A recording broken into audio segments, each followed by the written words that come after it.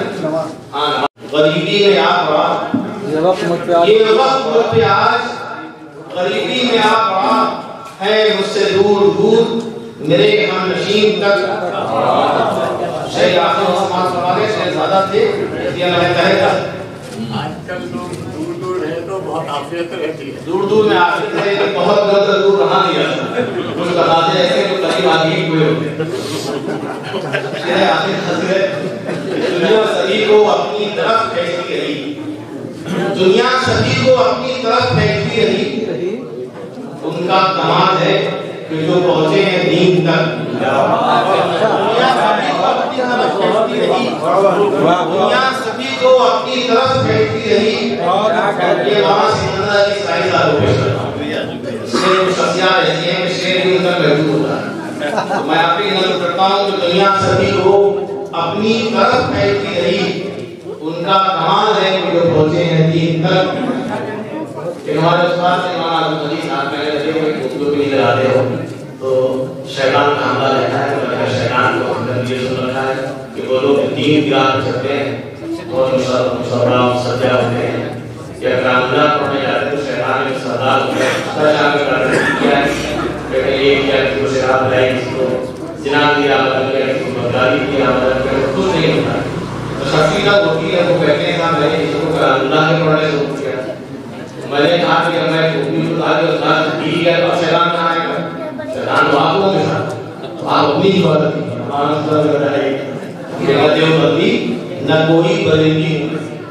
نہ دیوبندی نہ کوئی بریلوی ہوں میں میری شناخت یہی ہے محمدی ہوں. امت مسلمہ کو جہاں نہیں کاٹا مارا جا رہا ہے گجرات ہو مظفر ہو یا پورا دنیا کا تناظر ہے وہاں اس کو محمدی سمجھ کے مارا جاتا ہے مسلمان سمجھ کے. اس کی بدقسمتی یہ کہ وہ سرکوٹ ہے شاید ہے سید ہے فاروقی ہے مسلمان ہے. میں شیخ پیش کر چکا اور چلتا ہوں جس نے صدر محترم کی حدود وہ بعد میں کہیں پڑھنا پر جو بھی شروع تھا وہ دوسرے بچے لیکن فی الحال ڈاکٹر میراث صاحب کے متاجر کو جو میں کہا ہے وہ بھی ہمارے کا فائدہ اٹھائے پڑھا. آئیے جناب شہر سے حضرات گرامی السلام علیکم.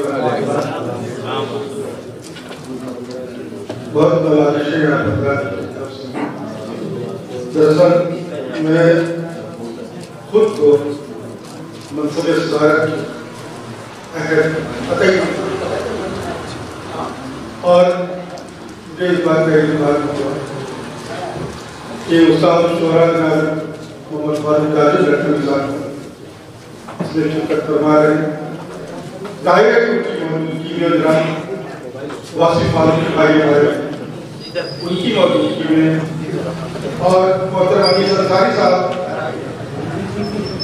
جو کہ اردو عربی فارسی یونیورسٹی کے سابق وائس چانسلر آپ حضرات کی موجودگی میں ریسرچ کرنا بہت ہی چھوٹا ہے. یہ اس قابل نہیں ہے اس قائد نہیں ہے کہ اس قابل میں مقصد پر پائے. میرا وقت سیکھنے کا ہے میں سیکھ رہا ہوں حضرات سے اور بہت اچھے مقالے آپ حضرات کو سنائے. ڈاکٹر ہارون رشید صاحب نے ڈاکٹر اسرار بھٹ صاحب نے اور اس کے علاوہ محترم رضوان فاروقی صاحب کی خوبصورت اور شاندار نظامت جو ہے اس کو چاشان کرا کے اس پروگرام کو سجے شوق تھا. انہوں نے بہت خوبصورت مقالہ بھی پیش کیا اور اس کے علاوہ اچھی خوبصورت نظر بھی پیش کی.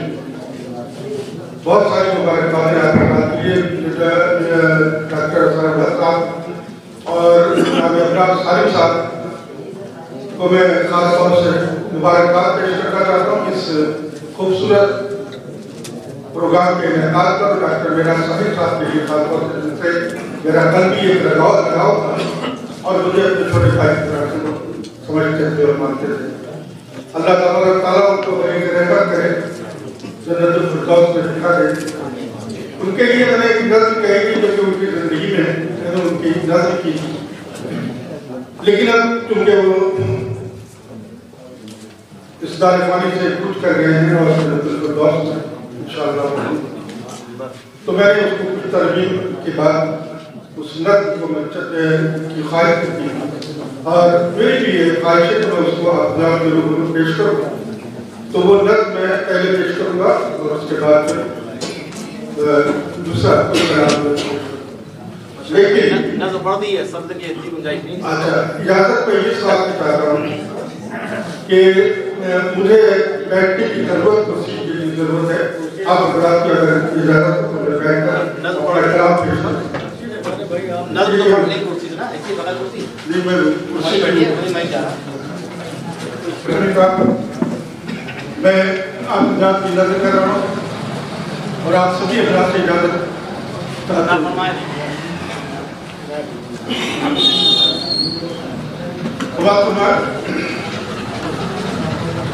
کہ لکھ رہا ہوں میں سخن کے ماہ کامل کے لیے. لکھ رہا ہوں میں سخن کے ماہ کامل کے لیے. منقبت ہے ڈاکٹر میرا ساحل کے لیے. لکھ رہا ہوں میں سخن کے ماہ کامل کے لیے. منقبت ہے ڈاکٹر میرا ساحل کے لیے. ڈاکٹر میرا ساحل تھے وقار فکر و فن. ڈاکٹر میرا ساحل تھے بہار انجمن. ڈاکٹر میرا ساحل باضمیر و باادب. ڈاکٹر میرا کو جینے کے سب آتے تھے گھر. ڈاکٹر میرا کو جینے کے سب آتے تھے گھر. ان کی خوش اخلاق قیمت دل کو لگتی تھی بھری. ناز کرتی تھی چمن کی ان کے دم پر ہرکلی.